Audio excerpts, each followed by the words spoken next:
Hello friend, how is it going? Welcome back to Toyota Maintenance YouTube channel.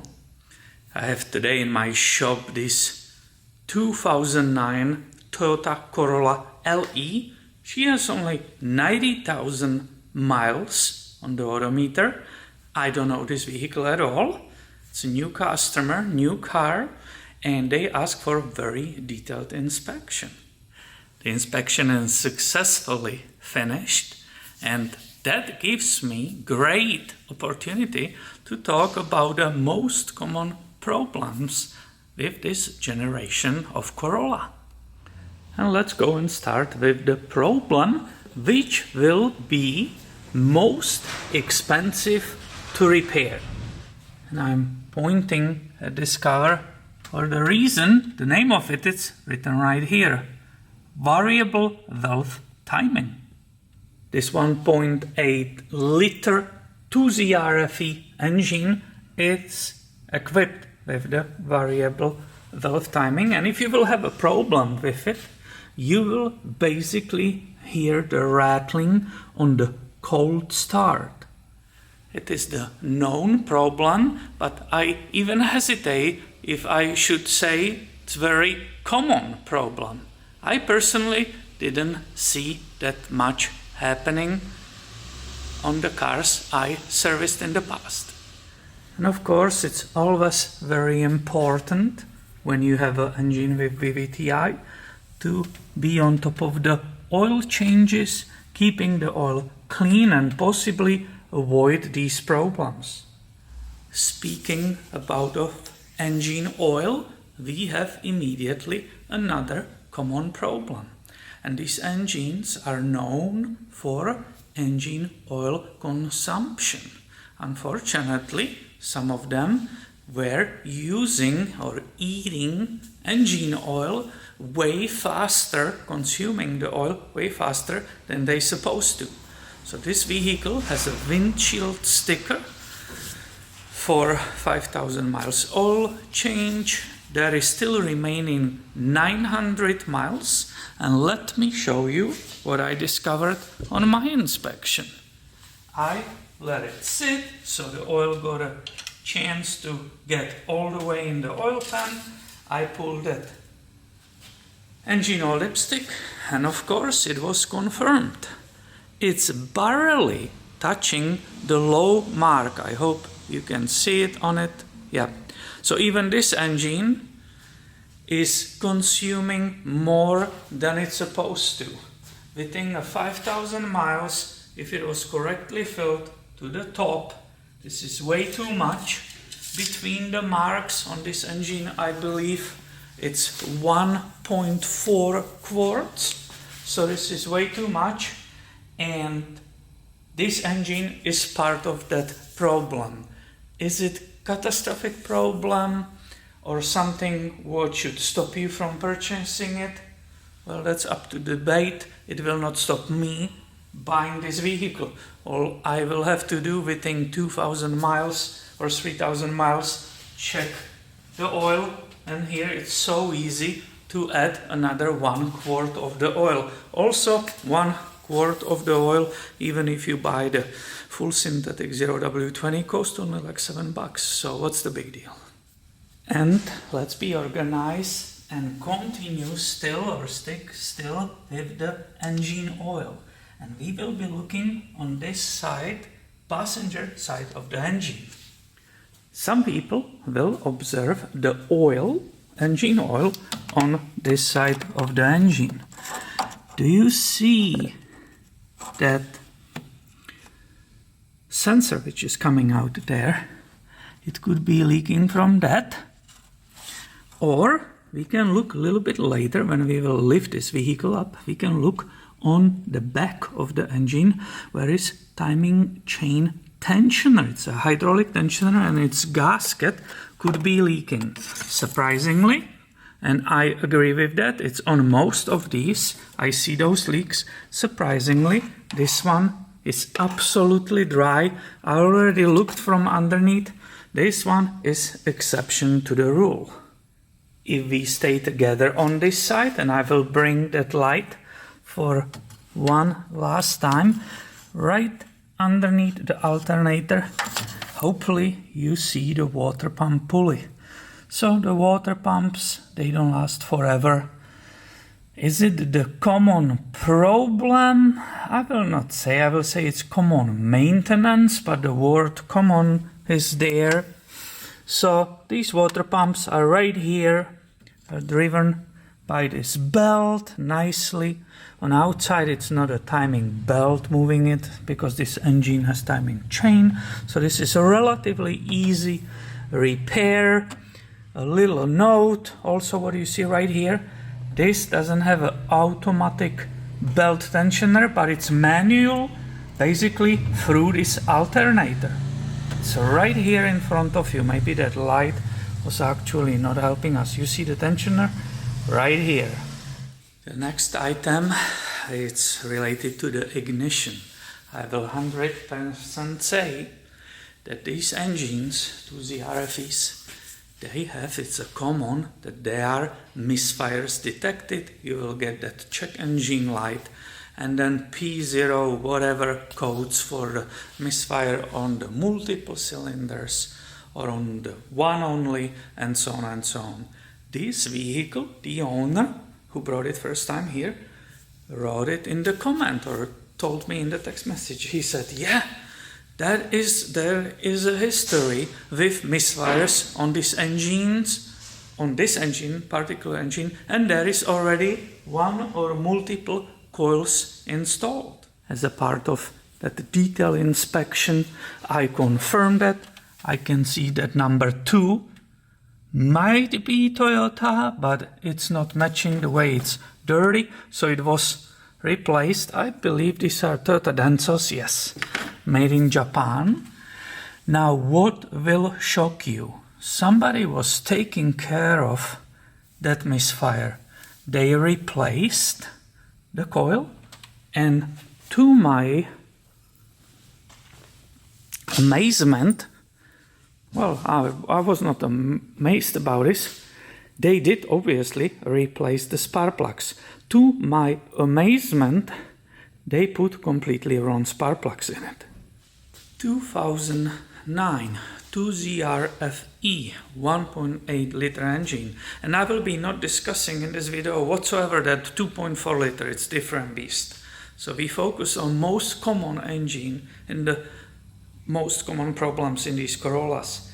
So somebody put in it NGK. This engine is supposed to have only Denso SC20HR11. Did I say it correctly? SC20HR11. It's already coming. I sent the report, detailed report to the owner. Said no, that doesn't belong there. It is nice and new, but it doesn't belong there. There's supposed to be only iridium SC20HR11. What I pulled out, newly looking, NGK ILKAR7B11 non-iridium plug. Why is it there? Well, because somebody was in a hurry, maybe had no access to the SC20HR11, but most likely they wanted to save money. This is way cheaper than iridium spark plug, which goes up to $16 a piece. This one maybe was $8, so $8 times 4, somebody made $32, like that, just cutting corners. So no way, the owner already said, we will put the correct spark plugs. I ordered them, they are on the way. Meanwhile, we are making this video. And these misfires were correctly repaired by replacing the coils. It actually, the service who did its work fixed the problem.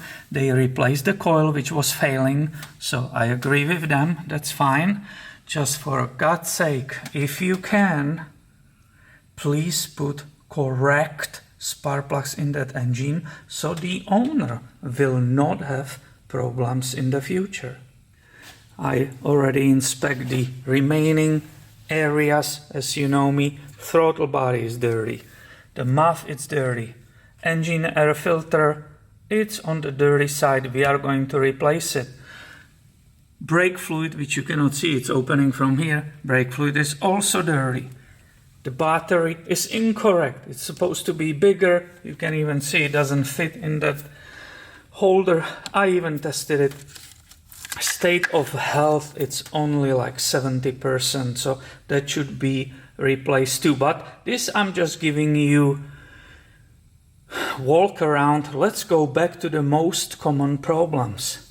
Here, this vehicle still have a automatic transmission dipstick. If you will stick with the advice which is written on it, which says no need to replace the ATF, blah blah blah blah blah, well, don't do it. Maintain your fluid in your transmission. Don't listen to those crazy stickers they were putting on these at those years. That's all nonsense. We know we need to change the engine oil and maintain that, and we know that when the automatic transmission fluid is burned, it's contaminated, it also needs to be replaced. But these automatic transmissions are not part of this video as the common problems. It's exactly opposite. I don't remember at the dealer and here in my mini shop, I don't remember ever have one failed. I'm not saying they don't, but it's not a common. What is common, they last actually for the lifetime of the vehicle. Just give them nice and clean oil. Another common problem we will discuss right here, and it actually will be two of them right in middle of your screen. Number one, front wheel bearings.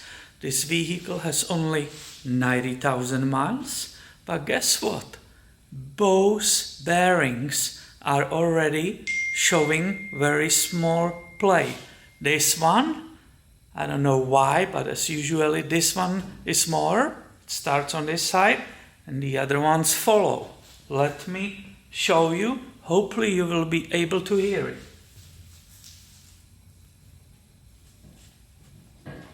Oh, that's a lift.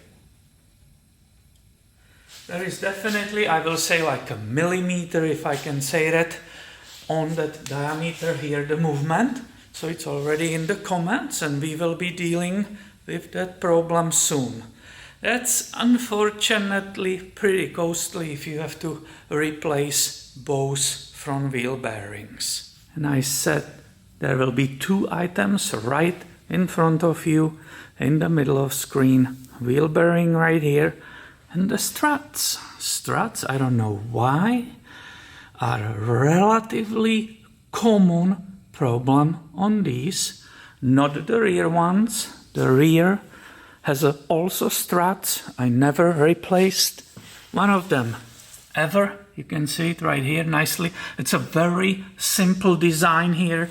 Nothing really go bad here, except we will be coming back there, but for different item. So the struts on both sides, these ones are totally fine.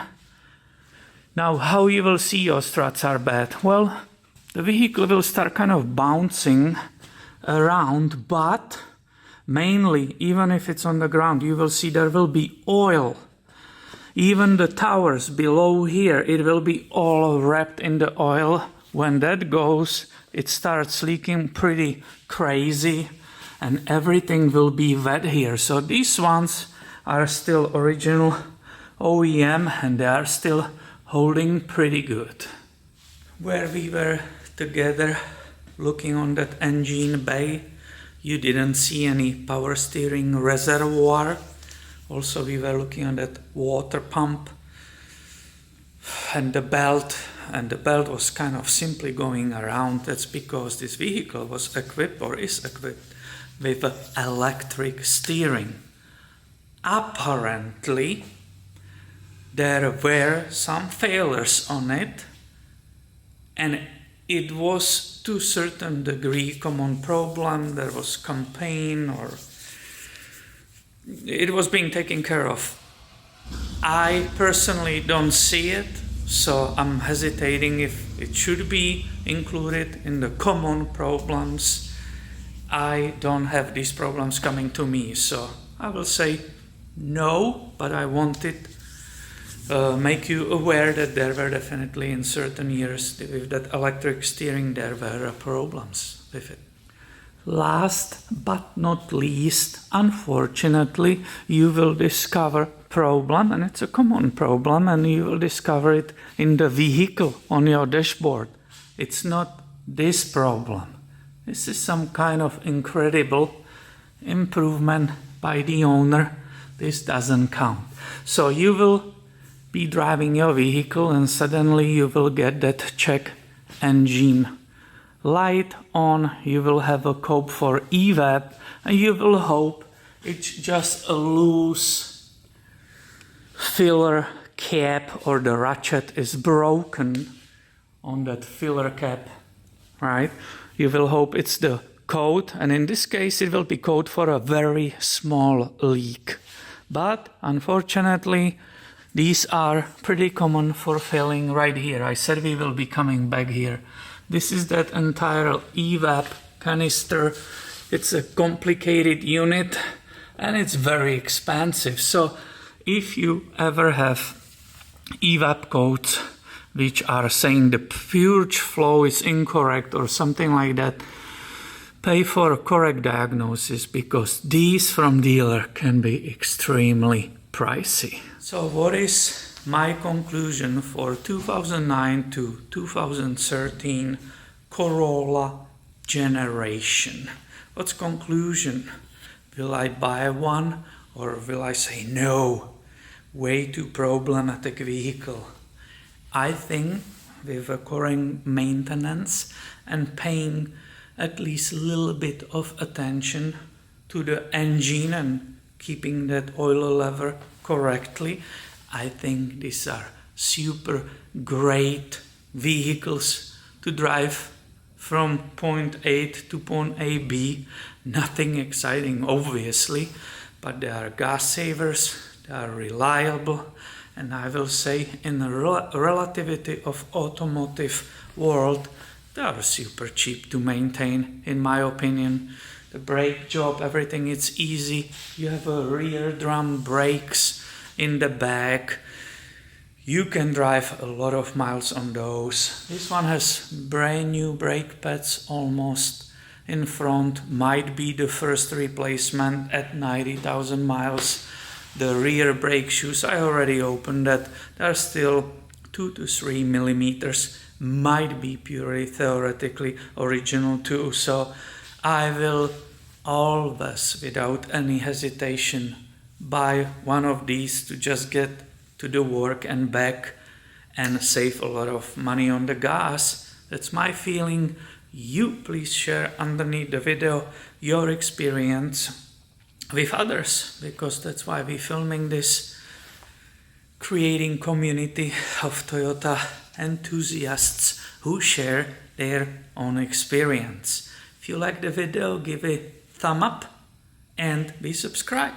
I will always have a lot of new stuff coming your way. Thank you for watching and have a great day, my friend.